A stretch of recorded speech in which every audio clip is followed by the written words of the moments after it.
Welcome to the Make Me Whole podcast. I'm your host, Josette Rosado, and it's time to talk getting past what's difficult, trusting our own abilities to do more, and keeping it that way.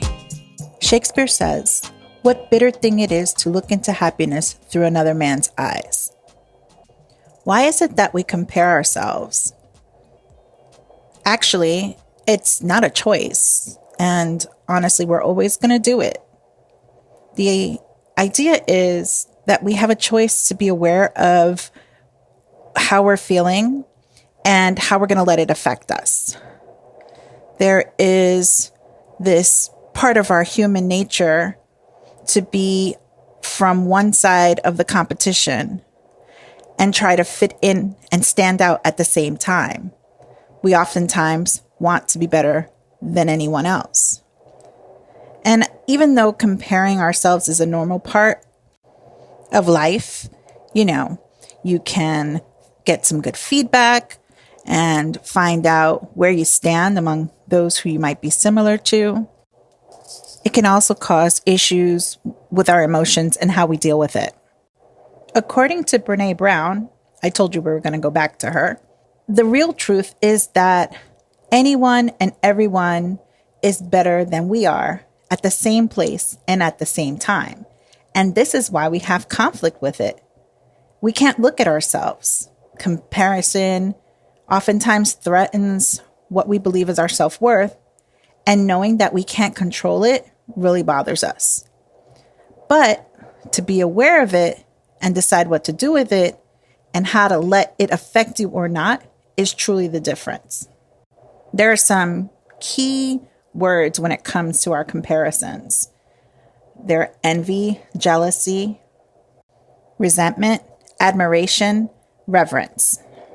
I want to start with envy and jealousy because I think we don't realize the importance of the language that we use to describe what we're feeling. If we were given a choice, we'd probably use the word jealous as a way to describe what it is that you're feeling.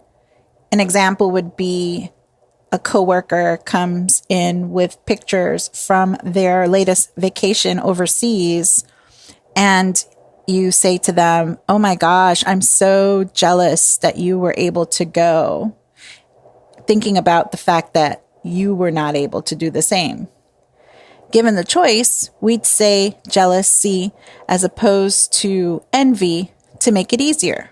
But jealousy typically involves 3 or more people. And it's more around the idea of losing someone or time from someone. Envy involves 2 people, and it occurs when one person lacks something enjoyed by someone else. There's also such things as plain envy and malicious envy. Here's a difference. Plain envy is when you talk to someone and say, "Well, I don't want to take anything away from you." Where malicious envy is, "You didn't deserve that, and I want to make sure that you know it." So jealousy is really when we have that fear of losing a relationship or a valued part of a relationship. And envy happens when we want something that another person has. So do you use the words correctly? Let's talk about resentment. Of course, we know resentment is that emotion we get when we ourselves don't set boundaries or ask for what we need. And then we set up these expectations and people let us down. They're usually based on things we can't control, like what other people think or feel or how they're going to react. Honestly, I used to think that resentment had to do with a feeling like anger, but it really comes from the envy family. So if you, again, are that person that didn't go on the trip, you're not mad at your coworker because they did. You're mad because you didn't. Resentment can also come from not communicating your needs to someone else, having those hard conversations. Like when we talk about setting boundaries and not allowing people to do the things that make you feel uncomfortable. If you haven't done that and a situation gets out of control, you're going to feel resentment because you didn't express what it was that you wanted or needed. According to Dr. Brown, we need to choose discomfort over resentment. Going along the same lines, What do you do when you are dealing with someone who is communicating jealousy or envy towards you?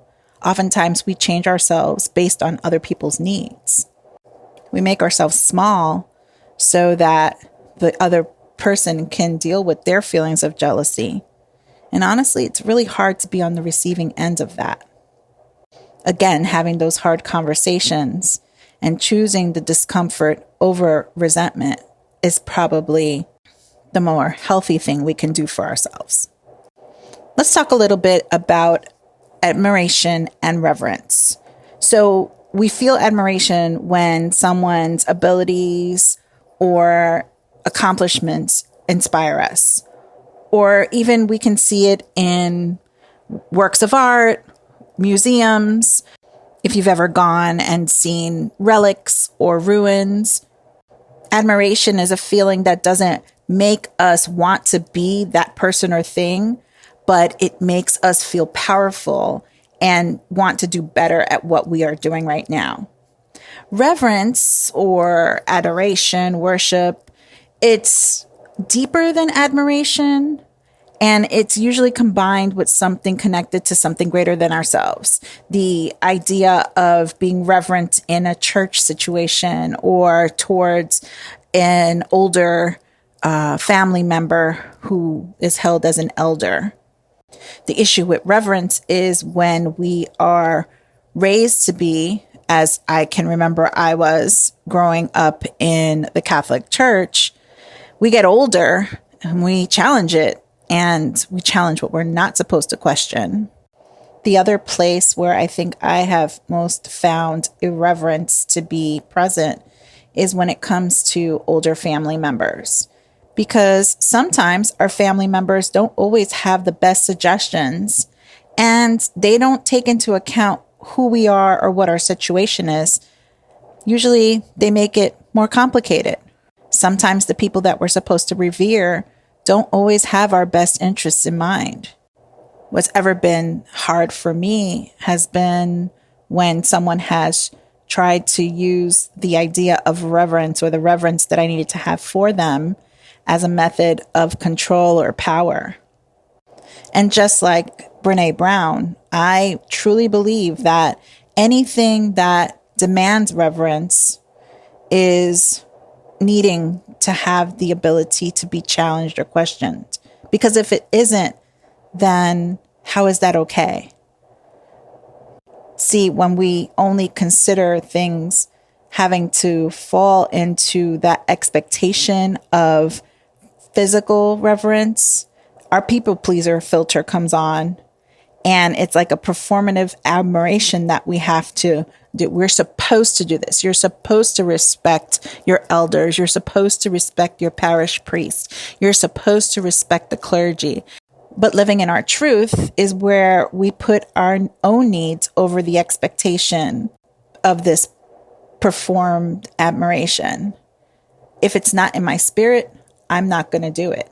And all of these are included when it comes to our thoughts about comparing ourselves to other.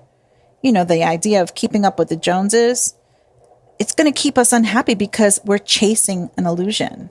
Comparing myself to others can be helpful. It might show me what I want or how I might be able to achieve it. But if we base our self-worth on it, it's going to have a negative impact on us. You're going to feel like you constantly have to prove yourself to you and to others. You second guess your decisions. Not comparing yourself or being around judgmental people would actually be ideal, but I know it's not real. And if you're struggling, figure out what it is that's making you feel that way. If you're on social media and see all the likes and all the perfect pictures that people present, get off social media. Accept that comparing and being compared is part of life. It's a part of your own self-growth. Now, when I feel that I am comparing myself to other people, I have to stop and say, is this really good for me? Is this helping me in any way? Is this going to help me along my future path? There's really no one solution, but we have to recognize our strength, decide to learn how to be genuinely happy for ourselves and for others. understand that there's always going to be a difference with everyone around us, a difference in knowledge and background, in intelligence and skills and education or experience. The only way to avoid that would be to have a world full of clones. If we did that, we'd only be just like everyone else and absolutely miserable. We're supposed to be different. We're supposed to be special and unique. And honestly, we need to seek out those who are unlike us, learn from them, and be inspired. When we compare ourselves to others, those we think are doing much better than us, it really invalidates what we've done, the things we've built. We might feel like we don't measure up, and it makes us feel fragile and almost like we can't move forward in our own progress. I'll leave you with this. Once again, the only person you should be comparing yourself is to yourself. And our work needs to be focused on growing from the inside, being kinder, celebrating others, working hard, becoming more resilient, and being more open to the idea of what you can do, what your strengths are, as opposed to what you don't have and what people have that you don't. Your uniqueness is what makes you wonderful in this world. Well, there's another one in the books. Thank you so much for listening, and I really hope you enjoyed the episode. Reach out at makemewhole@bossesofbliss.com, on Facebook and Instagram at Bosses of Bliss, and on TikTok at Blissful Boss. Remember, complain less and do more. See you on the next one.